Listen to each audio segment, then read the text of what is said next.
I wish I had background music for all of my videos, but let me tell you what happened since I made the last video. So, the Philadelphia story, okay, one of my favorite placeholders. So, I'm trying to not do as many placeholders. Take two. The Philadelphia story. Now, I thought this was the movie that inspired What's Up Doc, which I found very ironic because I mentioned What's Up Doc in one of my previous videos. But it wasn't. Bringing Up Baby, which I believe Katharine Hepburn and Cary Grant were in, was was the spoof that inspired What's Up Doc. And then after that, I think the next iteration was called Something Wild with Jeff Daniels and Melanie Griffith. What's Up Doc starred Ryan O'Neal and Barbara Streisand. And then I think there was another iteration of that slapstick comedy. It was very funny. All right, so the Philadelphia story is another one that was remade, that was made in 1940, and so they had a wonderful introduction. This was movies at Columbus Park. Apparently, it is privately funded by Friends of Columbus Park, and they host 6 movies in the summer. Well, we got the introduction. I guess they give introductions, a little background to each movie. So this was Katharine Hepburn's breakthrough movie. At the time, she was dating Howard Hughes, and I believe he bought the movie rights. I'm not sure how well that works. I mean, I would think the woman who wrote the story actually wrote it with Katharine Hepburn in mind, so I believe they were friends. And maybe somebody else had gotten the movie rights, and Howard Hughes bought the movie rights from the studio to make sure that Katharine Hepburn would star in it. So it was something like that. Anyway, I was halfway paying attention because I was curating, making sure that I had caught everything in my last videos, which I like to listen to them a few times before uploading, and I'm trying to make them as short as possible.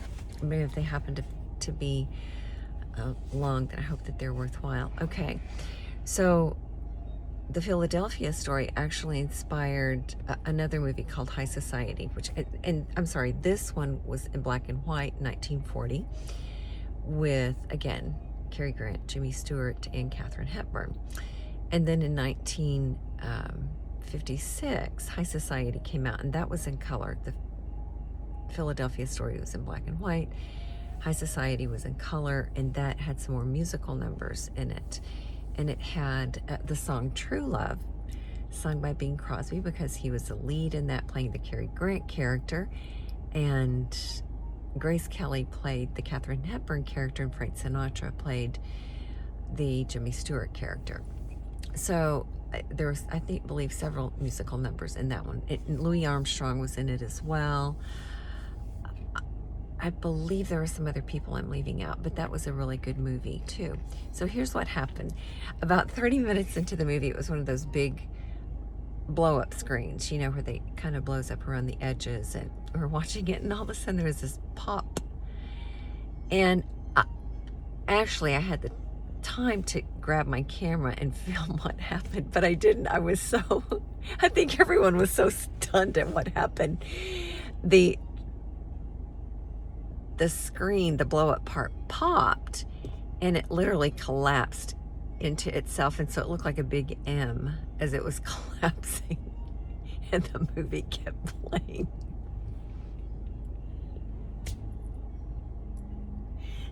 They didn't turn off the movie, it just kept playing. As this thing is coming down, I'm sorry. And nobody moves. And the woman who'd given the introduction makes her way to the front, but they never stopped the movie. And I said, I think that's my cue. I'm going to go ahead and go, because this morning I like to drive to church because there's a parking space in front of the church. Typically, you can't park in Boston, but there are several places you can park on Sundays for free. So you can park on the street where the church is, and there are always several spaces that are available, and I park, and I might walk to work, but today I decided to drive back.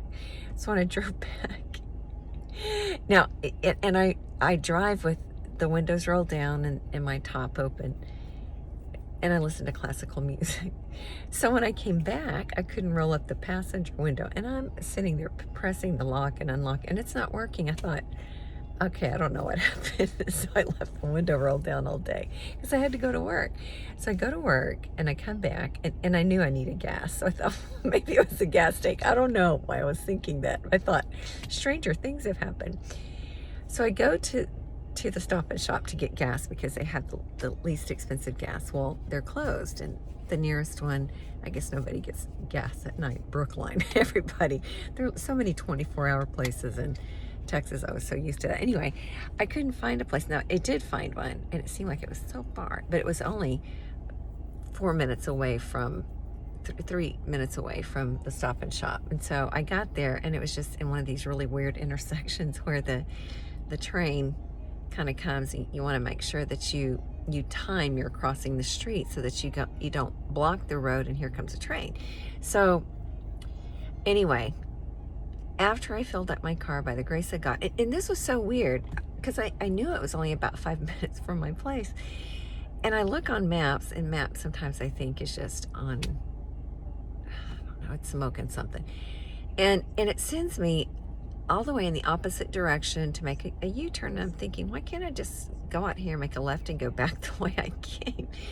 Because I don't know why I did that. And so then I did that, and then it was sending me off the beaten path to make another U-turn to come back and get on the same road I was on. And I thought, I'm so glad I paid attention to where I came from, because I don't know what was going on. So I finally get back, and and I'm trying to roll up the window. Well, I'd been pressing the wrong button this morning, and I did it again tonight. I'm so not used I don't know how I locked the windows, but I did. I always keep them unlocked. And so I thought, thank God I don't have to go into the Toyota place and them tell me, you just need to press this little button over here. Isn't that embarrassing? Okay, so I roll up my window, and I'm all set to go in. And I'm trying to think, there was one more thing about the movie, about coming back. Oh, this was fascinating. So when I was on the train coming back,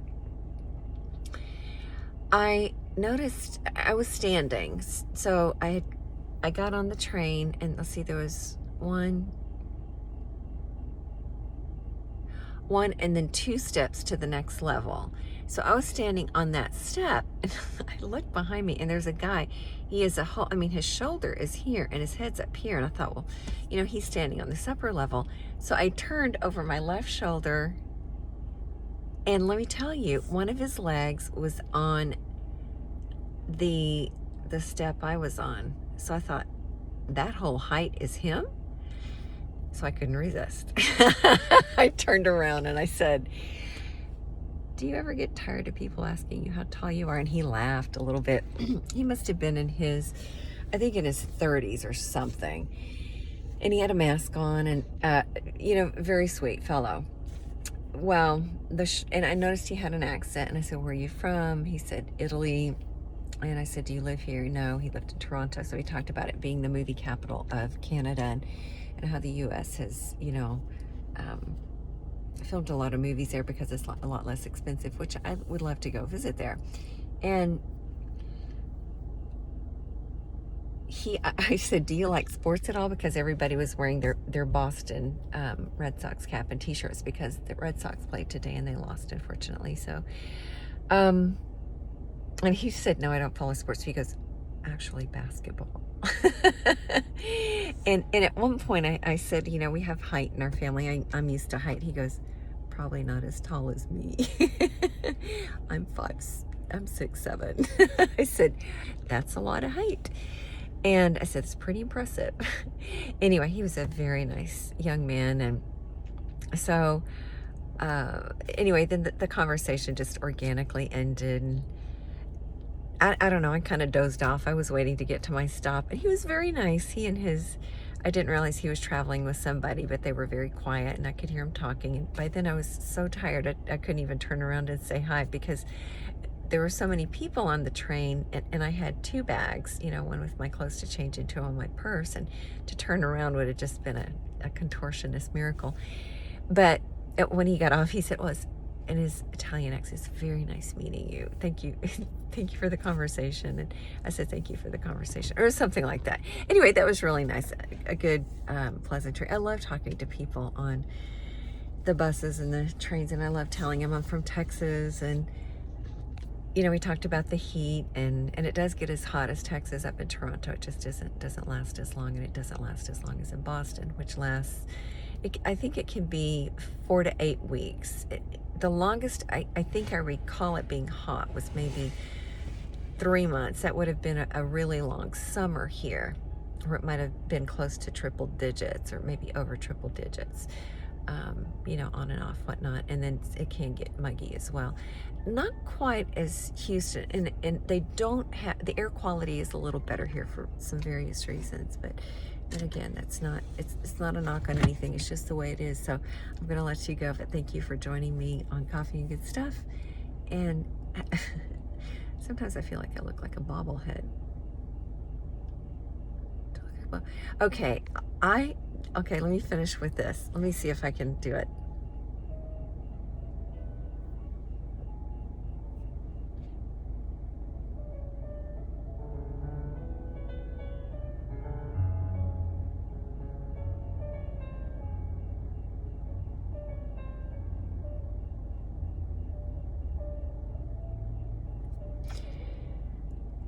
I was having fun with myself while I was sitting at the stoplight. I got so caught up in the classical music, my eyebrows just started doing this thing, and then I began to have fun with it. I probably should do this.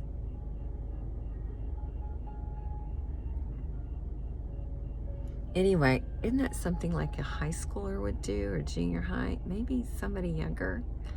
I don't know. You might as well have fun when you're getting older, because life, you only go around once. And it's really good to laugh. So thank you for joining me. And like my friend Dr. Charlotte Griffey Brown would say, I think the further you go into the rural areas in India, it's really cute. She said, you know, people really do bob their head there. When they're talking, it is part of the communication. And she said, typically, the more rural areas tend to bob their head more. For whatever reason, it's just part of the expression when they're communicating. But it'd be lovely to go visit India as well. I've had several people from India come into the store, and spoken to a lot of people just from all over the world. It's been really fun. And then recognizing people who come back in and remembering their names. It's just a joy. So thank you for joining me on Coffee and Good Stuff. Take care, and until next time. Bye-bye.